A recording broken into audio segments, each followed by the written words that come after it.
নিয়ে কবরে গেছে। ওই আব্বা আমি কাকে মা বলে ডাকবো?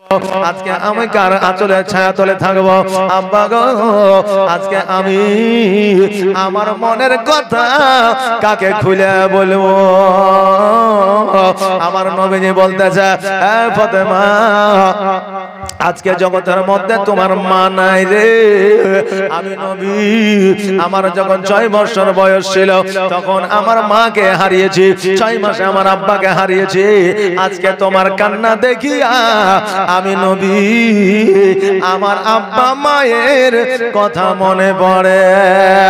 আরে বাবা আপনার আব্বা মা যখন জগৎ থেকে বিদায় নিয়ে কবরে যাবে, জগতের মধ্যে গ্রামের মধ্যে যখন দেখবেন কারো আব্বা মারা যাবে, যখন দেখবেন কারো মা মারা যাবে, আপনার আব্বা মায়ের কথা আপনি ভুলবেন না। আপনার আব্বা মায়ের কথাই আপনার মনে চলে আসবে। আমার নবী বলেছেন মানুষ জীবনে 3টা জিনিস ভুলতে পারে না। 1 নম্বর হলো মওত, 2য় নম্বর হলো আপনার পিতা ও মাতা, আর 3য় নম্বর হলো নিজের জন্মস্থান। জোরে বলেন সুবহানাল্লাহ। এই 3টা জিনিস মানুষ কখনো ভুলতে পারে না। বাপ মায়ের কথা বাবা চিরস্মরণীয়, মৃত্যু পর্যন্ত বাপ মাকে মনে পড়বে। আমার নবী বলে ফাতেমা আজকে তোমার কান্না দেখিয়া আমার মায়ের কথা বড় মনে পড়ে। তোমার স্মৃতি আজ বারে বারে, তোমার স্মৃতি আজ বারে বারে কেন যে পড়ছে মনে। তোমার মায়াবী মুখটা মাগো ভাসছে শুধু দুনয়নে, ভাসছে শুধু দুনয়নে। তোমার স্মৃতি আজ বারে বারে কেন যে পড়ছে মনে। তোমার মায়াবী মুখটা মাগো ভাসছে শুধু দুনয়নে, ভাসছে শুধু দুনয়নে। মা ও মা ফিরে কি আর আসবে না, দেখা কি আর হবে না। মা ফিরে কি আর আসবে না, দেখা কি আর হবে না। আদর সোহাগার ভালোবাসায় ভরিয়ে দিতে মাগো তুমি আমায়। জোরে বলেন সুবহানাল্লাহ। আদর সোহাগার ভালোবাসায় ভরিয়ে দিতে মাগো তুমি আমায়। আজ তুমি কোথায় হারিয়ে গেলে, আজ তুমি কোথায় হারিয়ে গেলে। একবার কি আমার পড়ে না মনে, তোমার স্মৃতি আজ বারে বারে কেন যে পড়ছে মনে। তোমার মায়াবী মুখটা মাগো ভাসছে শুধু দুনয়নে, ভাসছে শুধু দুনয়নে, ভাসছে শুধু দুনয়নে। মা ফিরে কি আসবে না, ফিরে কি আর আসবে না।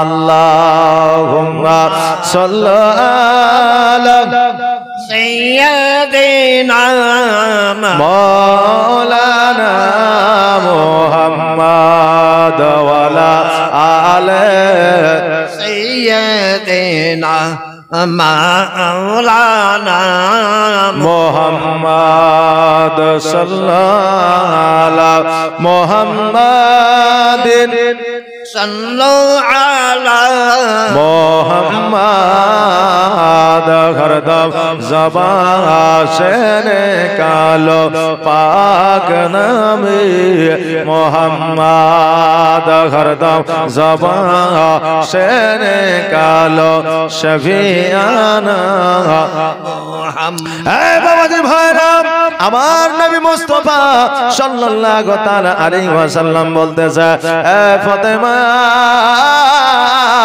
আজকে তুমি জান্নাতের রানী। আজকে ফাতেমা তোমার চোখে পানি মানায় না। আজকে ফাতেমা তুমি যেন কান্না করিও না।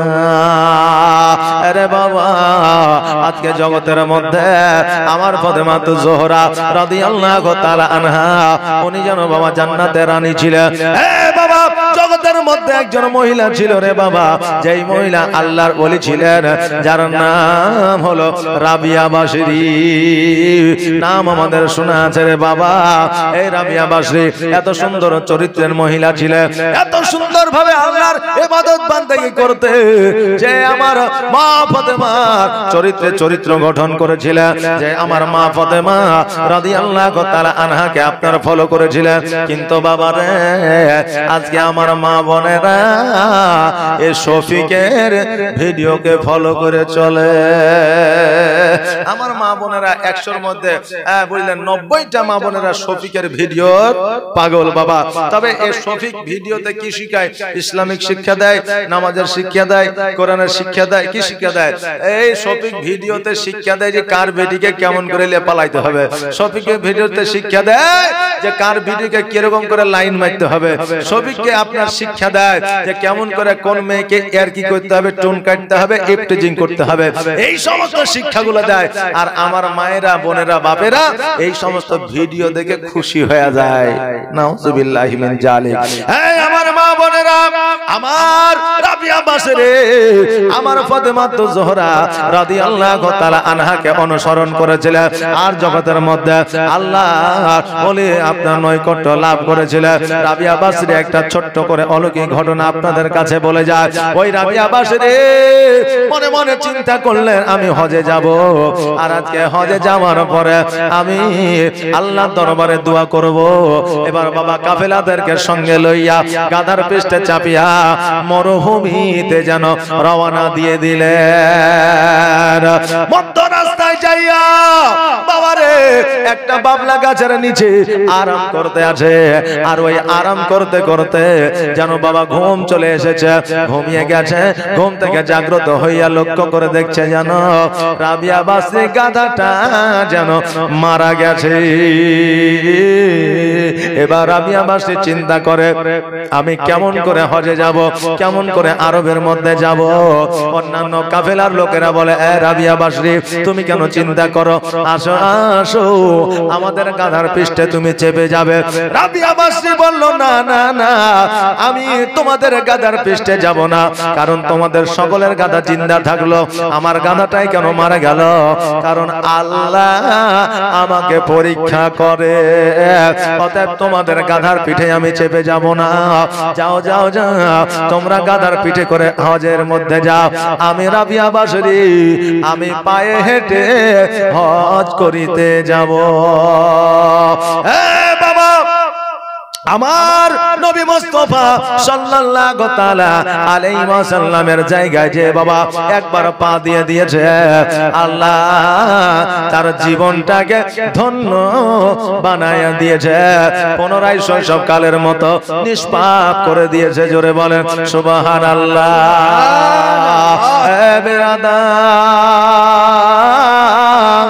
ওই রাবিয়া বাশরি খালি পায়ে যেন মরুভূমিতে চলতে আরম্ভ করলে, চলতে চলতে যখন কিছু দূরে গিয়েছেন রে বাবা, গরম মরুভূমিতে পা গুলো যেন পুড়ে গেছে, ফুসা পড়ে গিয়েছে, রক্ত বের হইতেছে, ঘা হয়ে গেছে, যন্ত্রণায় যেন আর চলতে পারে না। একটা জায়গায় যেন আরাম করতে আছে, চোখ দুটো বন্ধ করেছে। আমার আল্লাহ তাবারক তাআলা ডাক দিয়ে বলে, আরে জিবরিল আর দেরি করিও না, দেরি করিও না, যাও যাও যাও, আরবের মধ্য থেকে কাবা ঘরটাকে নিয়ে রাবিয়া বাস্তির সম্মুখে চলে যাও। রাবিয়া বাস্তি ওই জায়গায় তওয়াফ করে নেবে। আমি আল্লাহ রাবিয়া বাস্তির হজ কবুল করে নিব। রাবিয়া বাস্তি এইদিকে চোখ দুইটা যখন খুলেছে, দেখছে যেন কাবা ঘর এসে হাজির।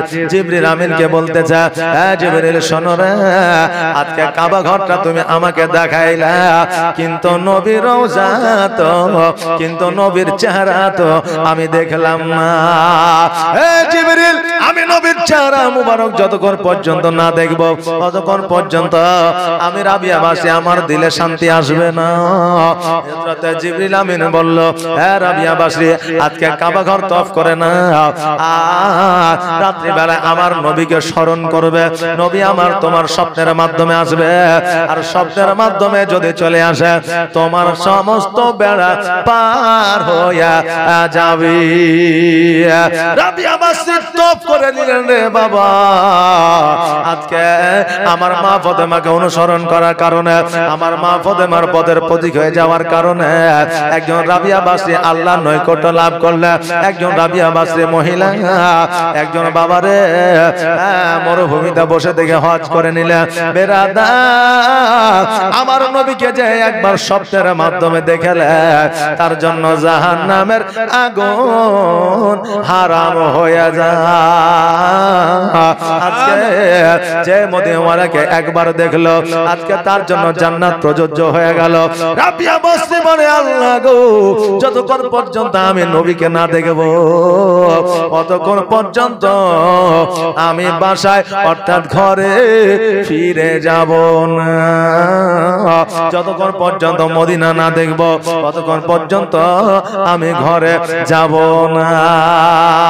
আমার সোনার মদিনা, আমার প্রাণের মদিনা, আমার দয়ার মদিনা, আমার কলিজার মদিনা, যেই মদিনায় শুয়ে আছে, যেই মদিনায় শুয়ে আছে হাবিবে রব্বানা, আমার জানের মদিনা, আমার প্রাণের মদিনা, আমার দয়ার মদিনা, আমার আশিকের মদিনা, যেই মদিনায় শুয়ে আছে, যেই মদিনায় শুয়ে আছে হাবিবে রব্বানা, আমার জানের মদিনা, আমার প্রাণের মদিনা, আমার দয়ার মদিনা, আমার কলিজার মদিনা। কত হাজি হজ করিতে গেল গো মদিনাতে, কত হাজি হজ করিতে গেল গো মদিনাতে, তবু মদিনা দেখে, তবু মদিনা দেখে হাজিদের জান ভরে না। আমার জানের মদিনা, আমার প্রাণের মদিনা, আমার দয়ার মদিনা, আমার আশিকের মদিনা, যেই মদিনায় শুয়ে আছে,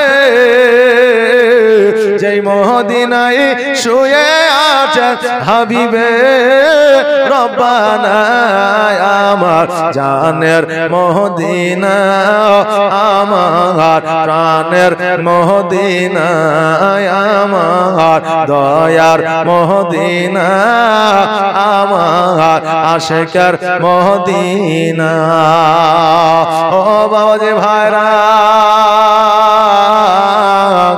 আমার নবী মুস্তাফা সাল্লাল্লাহু তাআলা আলাইহি ওয়াসাল্লামকে মহব্বতের সহিত যারা স্মরণ করবে, আমার নবীজিকে যারা ইশক দিয়া যারা স্মরণ করবে, একদিন না একদিন তাদের স্বপ্নের মাধ্যমে আমার নবী এসে দেখা দিবে। আমার নবীজি বলে, ফাতেমা আজকে তুমি কান্না করিও না রে মা, আজকে আমি নবীজি যতদিন পর্যন্ত জগতের মধ্যে আছি, তোমার মা নাই তো কি হয়েছে, আমি নবী তোমার কোনো অসুবিধা হইতে দিব না। আমার নবীজি ইসলামের প্রচার ও প্রসারের কাজে ব্যতিব্যস্ত হয়ে গেলেন। আমার ফাতেমা প্রতিদিন আপনার দরওয়াজার সম্মুখে দাঁড়ায় থাকে, আমার নবী কখন আসবে আর আমার নবীজিকে লইয়া আমি একসঙ্গে খানা খাইব। আরে বাবা, আমার ফাতেমা ওই দরওয়াজার সম্মুখে দাঁড়ায় থাকে, আর ওই পথে একটা ইহুদি কন্যা হেঁটে যায়, আর আমার ফাতেমার সঙ্গে একবার করে কথা বলে, দ্বিতীয় দিন কথা বললো, তৃতীয় দিন কথা বললো, চতুর্থ দিন বললো। এইভাবে কথা বলতে বলতে বলতে বলতে তাদের মধ্যে একটা বন্ধুত্ব তৈরি হলো, বান্ধবী তৈরি হলো, তাদের মধ্যে একটা যেন সম্পর্ক তৈরি হলো। এবার একদিন হঠাৎ করে এসে ইহুদি কন্যা বলতেছে, এ ফাতেমা, আমার আব্বা আমার জন্য বর খুঁজেছে বিবাহ দেওয়ার জন্য। ফাতেমা বলো বলো, আজকে ওই বরটাকে আমি দেখি না, আমার আব্বা আমার জন্য পছন্দ করেছে, বলো রে আমি কি আমার আব্বা পছন্দের বরকে বিবাহ করব? আমার ফাতেমা বলল, শোনো রে ইহুদি কন্যা, আজকে তোমার আব্বা যখন তোমার জন্য বর খুঁজেছে, নিশ্চয়ই ভালো হবে, খারাপ হবে না, কারণ কোন বাপ মা চায় না যে তোমার জন্য খারাপ কোন কন্যার জন্য খারাপ বর খুঁজবে। কারো কোন মেয়ের জন্য কি খারাপ বর খুঁজে দেবে কেউ? বাবা, কেউ দেবে না। সবাই ভালো খুঁজবে, যাতে ছেলেটা নেশা না করে, জুয়া না খেলে, ভালো যাতে উপার্জন করে, ভালো যাতে কাজকর্ম করে, এইরকম দেখে তারপরে বিবাহ দেবে। কিন্তু বাবা, খারাপ যদি কোনো আপনার সার্টিফিকেট থাকে তাহলে কিন্তু বিয়ে দেবে না। আমার ফাতেমা বলল, ইহুদি কন্যা, আজকে তোমার আব্বা যখন তোমার জন্য বর খুঁজেছে, যাও যাও যাও, তুমি বিবাহ করে না, নিশ্চয়ই ভালো হবে। তোমার আব্বা মা যখন তোমার জন্য খুঁজেছে, বেরাদা, আমার ফাতেমা অন্যান্য নারীদের মতো ছিল না রে মা। আজকে আমাদের বাইরা, আমাদের বোনেরা যখন একে অপরের কাছে বুদ্ধি নিতে যায়, আমার আব্বা আমার জন্য বউ খুঁজেছে, আমার আব্বা আমার জন্য জামাই খুঁজেছে, আমার আব্বার পছন্দের দেখা মেয়েকে কি বিবাহ করব, আমার আব্বার পছন্দের জামাইকে কি আমি বিবাহ করব? তো বন্ধু বান্ধবরা বলে যে আজকে তোর আব্বা মায়ের যদি পছন্দ মতো মেয়েকে বিবাহ করবি, তো এতদিন যে ঝুমার পেছনে ঘুরলি তার কি হবে? জি, তার কি হবে? এই কথা বলবে। কিন্তু বাবারে, আজকাল বন্ধুদের মধ্যে আর তখনকার বন্ধুদের মধ্যে পার্থক্য ছিল, থাকবে আসমান জমিন আছে। জোরে বলেন সুবহানাল্লাহ। আমার ফাতেমা রাদিয়াল্লাহু তাআলা আনহা বললে, যাও যাও যাও, তুমি বিবাহ করে নাও। এবার ইহুদি কন্যা বলল, ও ফাতেমা শোনো রে, আজকে আমি বিবাহ করতে পারি, কিন্তু একটা শর্ত আছে। বলে কি? বলে আমার বিবাহে তোমাকে যাইতে হবে, তোমাকে দাওয়াত নিতে হবে। আমার ফাতেমা ওই ইহুদি কন্যাকে বলল, হ্যাঁ ইহুদি কন্যা শোনো রে, আজকে আমরা গরিব মানুষ, আজকে আমরা দুঃখী মানুষ, আজকে তোমার আব্বার অট্টালিকাতে যদি আমরা যাই, তোমার আব্বা অখুশি হয়ে যাবে, অতএব আমাকে ডাকিও না, যাও যাও যাও, আমি না গেলেও তুমি বিয়ে করে নেও। আমার ওই ইহুদি কন্যা বলল, ফাতেমা আমি ইহুদি কন্যা বলতেছি, আজকে তুমি আমার বিবাহে যতক্ষণ পর্যন্ত না যাবে, আমি ফাতেমা আমি ইহুদি কন্যা বিবাহ করব না। যখন একই কথা বারবার বলতে আসে, আমার ফাতেমা বলল, ঠিক আছে আমি যাব। যাও। ইহুদি কন্যা কন্যা বাড়িতে আসলো, আসার পরে নিজের আব্বাকে বললে, ও ভাই আব্বা, আজকে আমি বিবাহে রাজি আছি, তবে আব্বা গো, আপনার যত আত্মীয় স্বজন আছে আপনি সকলকে ডাকে, কিন্তু আমার তরফ থেকে আমার একটা বন্ধু আসবে, যার নাম হলো ফাতেমা, যার বাপের নাম হলো মুহাম্মদ সাল্লাল্লাহু আলাইহি ওয়াসাল্লাম। ইহুদি চিন্তায় চিন্তিত, বলে কি করেছে, যে হলো আমার কাছে সবচাইতে বড় দুশমন, আজকে তার কন্যাকে দাওয়াত দিয়েছে, ও হলো গরিব মানুষ, আজকে আমার বাড়িতে আসলে মান সম্মান থাকবে না।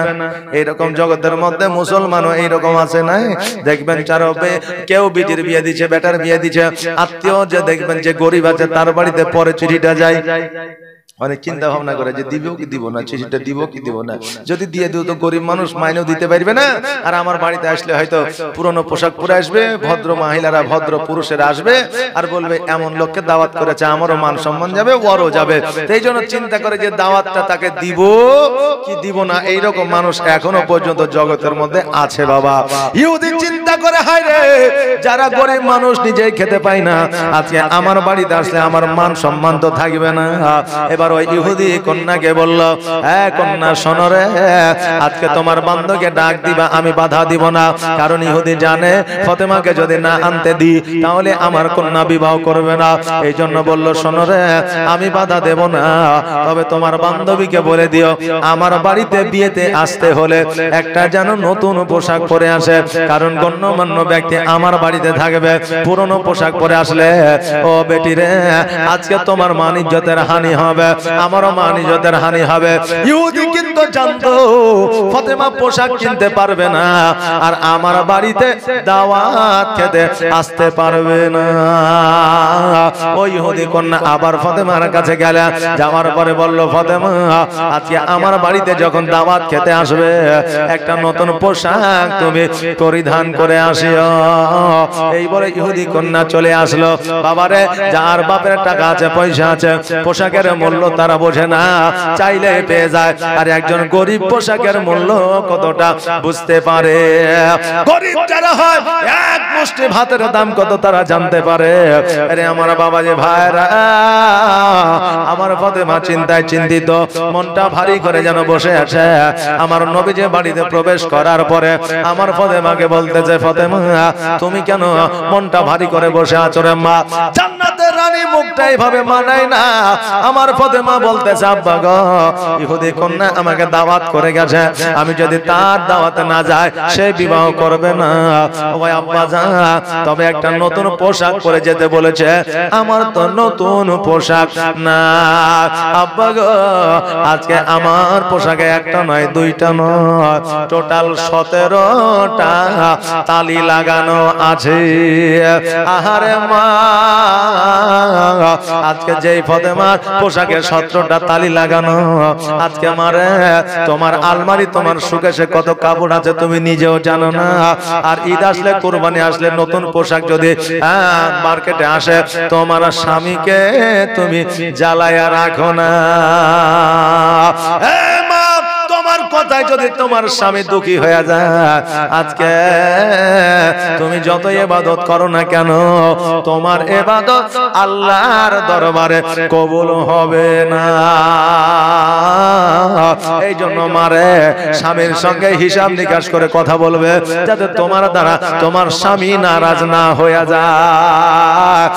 আমার বাবা যে ভাইরা, আমার ফাতেমা তো জোহরা রাদিয়াল্লাহু তাআলা আনহা যখন এই কথা বললে, আমার নবীজি বললে, মারে তুমি চিন্তা করিও না, চিন্তা করিও না, আল্লাহ আছে। বিয়েটা কবে? বলে শুক্রবার। বলে কবে? বলে আগামী কালকে। আমার ফাতেমা যখন এই কথা বললো, আমার নবীজি বলে, মা তুমি চিন্তা করিও না। আমার নবী মুস্তাফা সাল্লাল্লাহু তাআলা আলাইহি ওয়াসাল্লাম ঘরে গেলে, খাবার খাইলে, ফাতেমাকে সঙ্গে করে নিয়া পরের দিন ইসলামের প্রচারের জন্য গেছে। জুম্মার পরে যখন বাড়িতে ফিরেছে, দেখছেন যেন আমার মা ফাতেমা মনটা ভারী করে আছে। নবী আমার বলতেছে ফাতেমা এখনো পর্যন্ত কি পোশাকের ব্যবস্থা হয়নি? বলে না।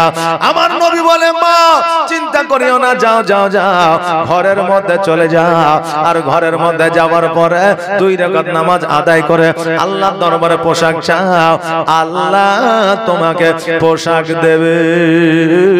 মা ঘরের মধ্যে আমার ফাতেমা যাইয়া 2 রাকাত নামাজ আদায় করিয়া আল্লাহর দরবারে বললে আল্লাহ গো আমাকে একটা পোশাক দাও, আমি ইহুদির বাড়িতে যাব। পুরনো পোশাক যদি পরে যায় আমি অপমানিত হব, লজ্জিত হব, আর আমি যদি অপমানিত লজ্জিত হয় আমার নবী লজ্জিত হবে। আল্লাহ তুমি সহ্য করতে পারবে না, আমি যদি নাও যাই আজকে ইহুদি বলবে দেখ রে দেখ যার বাড়িতে অপমান দূর হয় না সে আসবে দাওয়াত খাইতে, আমি বড় লজ্জিত হয়ে যাব। আল্লাহ বলে জিবরিল রে আর দেরি করিস না, যা যা জান্নাত হইতে একটা সালোয়ার কামিজ, জান্নাত হইতে একটা পোশাক নিয়ে গিয়ে আমার ফাতেমার কাছে পৌঁছায়া দে। জিবরিল আমিন আমার ফাতেমার কাছে পোশাক পৌঁছে দিলেন। ওই পোশাকটা পরিধান করে ইহুদির বাড়ি দিকে অগ্রসর হয়ে গেল। এইদিকে ইহুদি সকল কন্যাকে শিখাইয়া দিয়েছে শোনো রে আজকে ফাতেমা যখন পুরনো পোশাক পরে বাড়িতে প্রবেশ করবে এমন ভাবে লজ্জিত করবে, এমন ভাবে হাসাহাসি করবে যাতে ফাতেমা লজ্জায় পালিয়ে যায়। সকল কন্যারা যেন গেটের মধ্যে দাঁড়ায় আছে, আর আমার ফাতেমা যেমনই বাবা এন্ট্রি করেছে, যেমনই বাবা ঘরের মধ্যে বাড়ির মধ্যে প্রবেশ করেছে, অন্যান্য নারীরা আমার ফাতেমাকে অপমান করা তো দূরের কথা, আমার ফাতেমা পোশাকের দিকে তাকায়া সবাই যেন হতভম্ব হয়ে দাঁড়ায়া আছে। জোরে বলুন সুবহানাল্লাহ। সকল ইহুদি কন্যারা বলতেছে এ ফাতেমা আজকে আমার স্বামীদের এত টাকা, আজকে আমার বাপের এত টাকা, এত সুন্দর পোশাক কোন বাজারে পাই না, এত সুন্দর পোশাক কোন মার্কেটে পাই না, এত সুন্দর পোশাক কোন দোকানে পাই না। ফাতেমা বলো বলো এত সুন্দর পোশাক তুমি কোথা থেকে নিয়ে আসলে? কোন মার্কেট থেকে নিয়ে আসলে? কোন বাজার থেকে নিয়ে আসলে?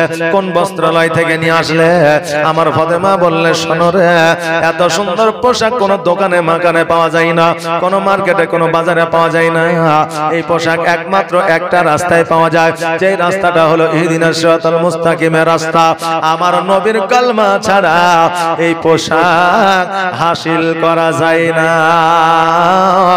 আমার মা ফাতেমা জোহরা রাদিয়াল্লাহু তাআলা আনহা যখন এই কথা বললে ইহুদি কন্যারা বলল, ইহুদি নারীরা বলল ও ফাতেমা নবীর কালমা পড়লে কি পোশাক পাওয়া যাবে?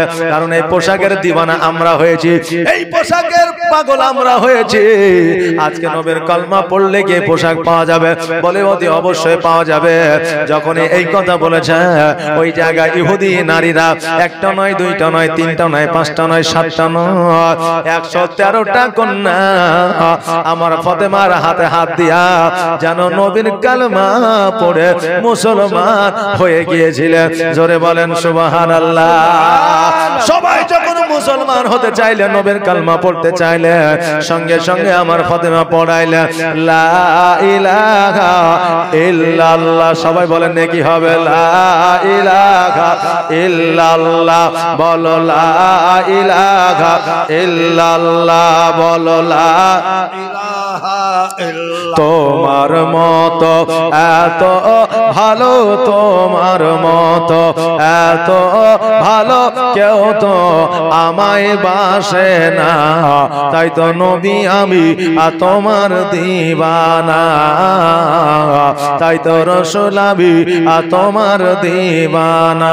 বলো লা ইলাহা ইল্লাল্লাহ, লা ইলাহা ইল্লাল্লাহ, বলো লা ইলাহা ইল্লাল্লাহ।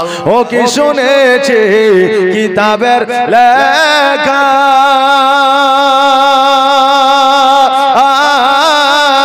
নবী ছাড়াই আমার জীবন ফাঁকা গো। ও কি শুনেছি কিতাবের লেখা, নবী ছাড়াই আমার জীবন ফাঁকা গো নবীজিকে ভালো না বাসিলে নবীজিকে ভালো না বাসিলে আল্লাহ পাওয়া যাবে না তাই তো নবী আমি আর তোমার দিওয়ানা তোমার মতো এত ভালো তোমার মতো এত ভালো কেউ তো আমায় বাসে না তাই তো নবী আমি আর তোমার দিওয়ানা লা ইলাহা ইল্লাল্লাহ বলো লা ইলাহা ইল্লাল্লাহ লা ইলাহা ইল্লাল্লাহ মুহাম্মাদুর রাসূলুল্লাহ সাল্লাল্লাহু তাআলা আলাইহি ওয়াসাল্লাম। যাই হোক বাবাজি ভাইরা, এই দেখেন বাবা আমার মা ফাতেমাতুজ জোহরা রাদিয়াল্লাহু তাআলা আনহা, উনি বাবা এই দেখেন ইসলামের প্রচার ও প্রসার করেছেন। ওই জায়গায় 113টা কন্যা অর্থাৎ নারীকে মুসলমান বানাইলেন। মারে আজকে ওই ফাতেমা আমাদের জগতের নারীর মতো নারী ছিলেন না বাবা। আজকে এই ফাতেমার জীবনে 3 রাত্রি ব্যাপী এই যে এই রমনাবাসীরা আপনার আয়োজন করেছে ফাতেমার জীবনে শুনিয়া আর হযরতে আলীর জীবনে শুনিয়া এই দেখেন আপনারা জীবনের পরিবর্তন ঘটাবেন। আলীর জীবনী আমার বাপেরা শুনবে আর ফাতেমার জীবনী আমার মায়েরা শুনবে। যেখানেই ফাতেমা সেখানেই আলী, আলী যেখানে সেখানেই ফাতেমা। জোরে বলেন সুবহানাল্লাহ। বাবা এই দেখেন আজকে প্রথম রাত্রি, এই জন্য ফাতেমার জীবনী বাবা এই দেখেন শুরু হয়ে গেছে। আগামী কালকে থেকে শুধু ফাতেমারই জীবনী হবে, পরশুদিন আপনার ফাতেমারই জীবনী হবে বাবা। এদিকে ওদিকে ডাহিনে বামে আর যাওয়া যাবে না। তবে যাই হোক বাবা আজকে এখান থেকেই বক্তব্য আমার চললো। তবে বাবা আজকে এখান থেকে বক্তব্য আপনার সমাপ্তি ঘটাচ্ছি। বেরাদার আপনারা হয়তো মনে মনে ভাববেন যে কমসে কম 3 ঘন্টা তো চালাবে। তবে বাবা যেটা ন্যায্য কথা, এই 3 ঘন্টার জুগার নাই। আগের মেশিন ব্যাটারি ভালো ছিল ওই জন্য চালিয়ে নিয়েছে, এখনকার মৌলবীদের দ্বারা সম্ভব হয়েছে না। এ বাবা 2 ঘন্টার বক্তব্য এর বেশি রাখি না, এটা আমি নয় অনেক বক্তাই রাখে না। যাই হোক বাবাজি ভাইরা, আর জালসাতে তো 1.5 ঘন্টা বেশি রাখতে হয় না। তবে প্রথম রাত্রি আজকে না আর বলবো না, রিকোয়েস্ট করেন না, 2.5 ঘন্টা মোটামুটি হয়ে গেছে। আগামী কালকে পড়ে আছে পরশুদিন, আজ প্রথম রাত্রি। আজকে আর রিকোয়েস্ট করেন না যে সুবহানাল্লাহ 8 ঘন্টা কি 10 মিনিটও বলবো না। একবার কেমন করেন ইয়া নবী সালাম আলাইকা ইয়া রাসূল সালাম আলাইকা ইয়া হাবিব সালাম আলাইকা সালাওয়াতুল্লাহ